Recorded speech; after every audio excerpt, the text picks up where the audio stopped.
So in this video I will be discussing about the problems where we will be determining the compressive strength. So here is the first problem. So determine the compressive strength of angle strut. That means this is a compression member in the stress and the angle is used as the strut now. The angle used is ISA 165 and 8 mm and the length of the member is 3 meter. You have to determine the compressive strength for three cases. One is when only one bolt is used, the second is when more than one bolt is used, and the third is welded connection. Starting with one bolt. So this will be the procedure for determining the compressive strength. The first step will be effective length, we will be calculating slenderness ratio, and the third step will be finding out design compressive strength. So this I discussed in the previous video. If there is only one bolt, the effective length will be equal to the length of member itself, and this is given in clause 7.2.4. The page number 34 is dedicated for compression members. So in that clause 7.2.4 this is mentioned. So if only one bolt is used, effective length will be equal to length of member itself, and if more than one bolt is used, effective length will be equal to 0.85 times of L, and if you are going for welded connection, and effective length will be equal to 0.7 times of L, and these three are applicable only for struts. And if you are going or dealing with the columns, that refer table 11 for effective lengths. So now this will be the procedure for finding out design compressive strength. So first we have to find out effective length. We are dealing with first case here and only one bolt is used. So when only one bolt is used, effective length will be equal to the length of member itself, that is 3 meters, which is given. Next we have to calculate slenderness ratio is given by LA by R minimum. So effective length we have calculated. In order to get R minimum, the angle used here is ISA 165 and 8 mm. So from steel table you have to get radius of gyration values. You are having 4 set of values, and the least of these 4 values you have to substitute in place of R minimum. So least of all these are 1.39 centimeter, so it will be 13.9 mm. So to substitute that here in the formula to get slenderness ratio as 215.87. The next step is finding out design compressive strength. Is given by this formula here. PD is equals to AE into FCD. See, AE is nothing but the gross area of the section which is being used here. The section used here is ISA 165 and 8 mm.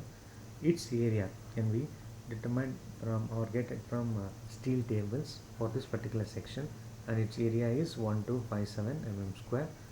So now you have to get FCD. So you have to get FCD from table 9 of code book. As you can see in the code book, this table 9 starts from page 40. You are having table 9A, table 9B, table 9C, and table 9D. So now you have to get the FCD from one of the table of these four. So in order to decide which table, you have to go for table number 10 first. This section which are being used is an angle here, so it falls under buckling class C. That means you have to refer the table 9C. So the particular table 9 depends on the type of section which is being used. So here using angles, so you have to refer table 9C now. So we have to refer this particular table. So here we are having slenderness ratio values, and this is yield stress values. So our yield stress is 250. So these are FCD values. So lambda obtained is slenderness ratio is 215.87. So for lambda of 215.87 and for Fy of 250 Newton per mm square, you have to get the value of FCD from table 9C. So 215 falls between these two values, and you have to get it for 250.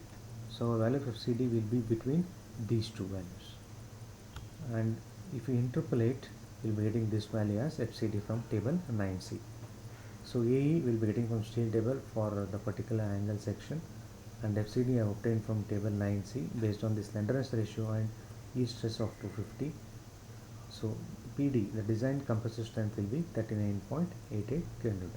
That means if you are using this particular angle and if you are using only one bolt, so this will be the maximum load that can be transferred. So next case, moving on to more than one bolt. So first step, effective length. If you are using more than one bolt, effective length will be equal to 0.85 times of L. So 0.85 times of the length of member is 3 here. So effective length if you are using more than one bolt is 2550. So once again you have to find a slenderness ratio. So LE by R minimum. So here R minimum will remain same. There is nothing but reduction variation of values here. These four values. So the least value you have to substitute here. The angle section is used here is same. So R minimum also will be same. Only thing that is changing here is effective length. So now the lambda or slenderness ratio will be 183.45. The area of the section also will not change. The 1257 is the area of the angle used here. The only thing which will change is FCD here as lambda is changing. So now referring table 9C. Once again you have to get. So once again you are using angles, that means it falls under buckling class C. That means you have to refer the values in table 9C.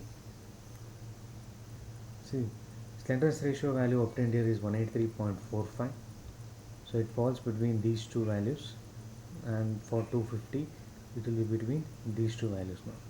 That interpolated. So interpolating you'll be getting 42.25. So design compressive strength will be 53.11 kN if two bolts are used. I mean more than one bolt is used. The last condition is welded connection. So first step, effective length.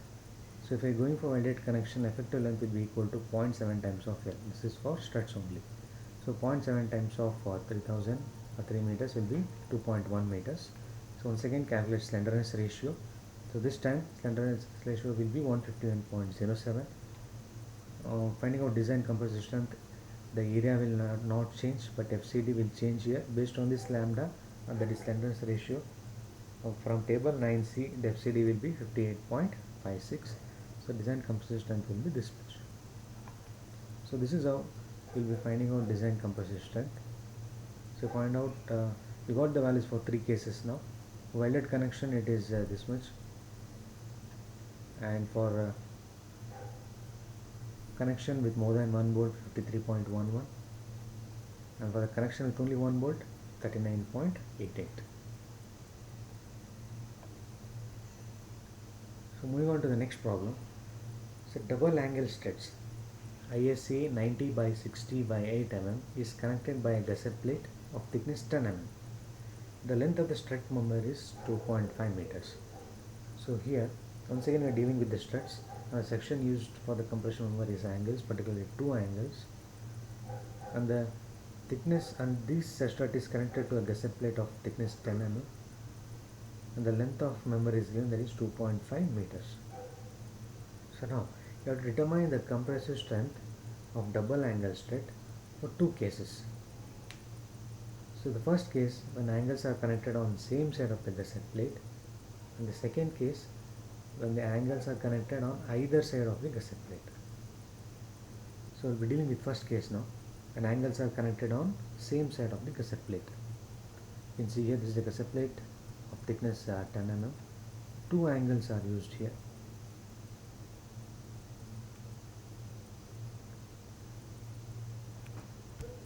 Two angles are connected back to back, and we are having two set of connections. One is the angle neck to the gusset plate, two bolts are used.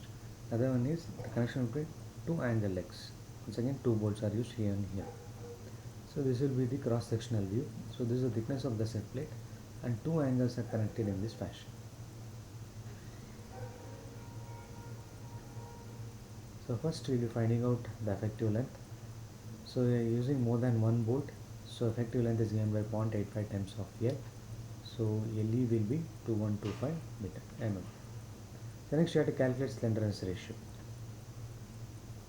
So it is given by LE by R minimum. So here effective length is calculated 2125. So now you have to get radius of gyration for this particular case. The two angles are connected back to back without any gap between them. So let us refer steel table now. So the angle used here is 90, 60 and 8 mm, and here we have discussed in tension member that always longer legs will be connected for connection. As you can see, the angle used is ISA 90, 68, so it is an unequal angle. So longer leg is used for connection. So shorter legs are connected back to back. Now we have to refer steel table for properties of two angles back to back, which are unequal angles and shorter legs back to back. So you have to be careful here. You should not refer the properties of single angle section. You have to refer for two angles which are connected back to back, particularly unequal angles and shorter legs back to back. So the section used is 9068. So you have to refer these values, the values which are in second line. So here for this particular section where two angles are connected back to back, you'll be having two values. Rxx you'll be getting from this table, this line here. So for 9068 it is 1.69 centimeter. So one value is 1.69 centimeters. See, other value you have to get from this heading. So the radius of gyration about y axis, that is ryy. So obtain Rxx, now you have to get ryy from this table. So here values are mentioned here 0 0.0, 0 0.6, 1, 1.4. So these are nothing but the gap between the angles. So for a particular case, there is no gap. There is no gap between these two angles. So there is no gap between these two angle legs. So you have to get the value of r by y, which are below this. So this is 0. That means there is no gap between the two angles which are connected back to back. So for 9068 the value will be 4.10. So I got Rxx and Ryy. The least of these two will be R minimum. So Rxx I have obtained 1.69 centimeter. So Ryy is 4.10 centimeter. The least of these two is 1.69 centimeters or 16.9 mm. So substitute here. So area obtained 2125 divided by 16.9. Slenderness ratio will be 125.74. So now we have to get design compressive strength. So this is the formula. PD is equals to A into FCD. Once again, this area we will be getting from steel table itself. You can see here for ISA 90, 60 and 8. So this is the cross sectional area 22.74 centimeter square. So it will be equal to 2274 mm square. So FCD you have to get it from table 9C based on this value here. So once again you are using angle section.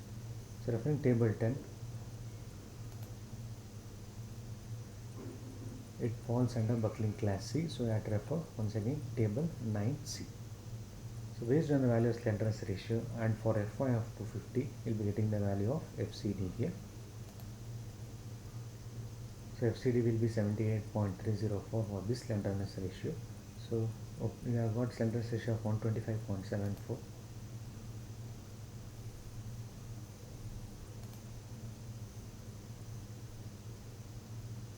So between these two values we will be getting the FCD. So for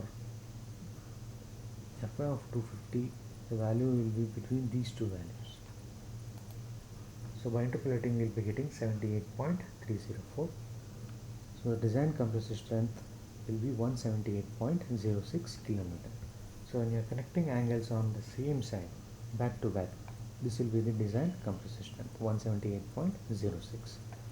So the next case is when the angles are connected on either side of the gusset plate. So this is the second case. So two angles will be connected on either side of the gusset plate. So this will be the cross sectional view and two bolts are used here. So once again finding out effective length using more than one bolt. So effective length will be 0.85 times of L. So effective length will be 2125. Once again slenderness ratio, the effective length are calculated. Once again you have to get Rxx and Ryy from steel table.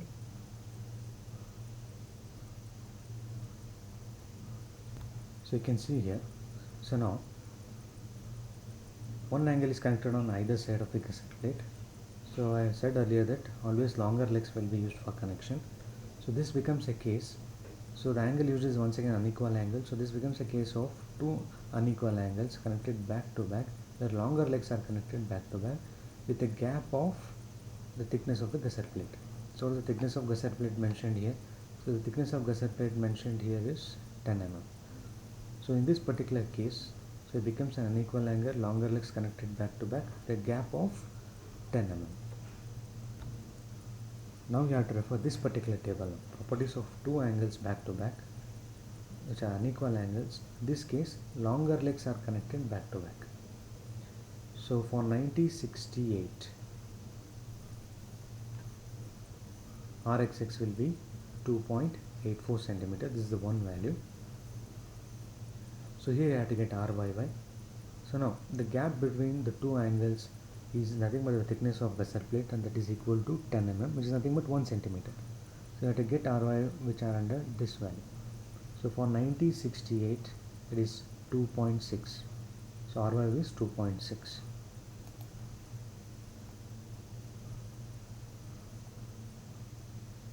So Rxx is the least of those two. So Rxx we have got 2.84, Ry is 2.6. The least of these two is 2.6 centimeters, so it will be 26 mm. Substitute, will be getting lambda as 81.73. So next, PD is equals to A into FCD. A will not change, the effective area will not change. Once again, you have to get this FCD from table 9C. For lambda of 81.73 and for Fy of 250, you will be getting FCD as 133.4. So PD will be equal to, design compressive strength will be equal to 303.35 kN for this particular case. So if you are connecting one angle on either side of the gusset plate, this will be the design compressive strength. And if you are connecting angles on one side of the gusset plate, this will be the design compressive strength.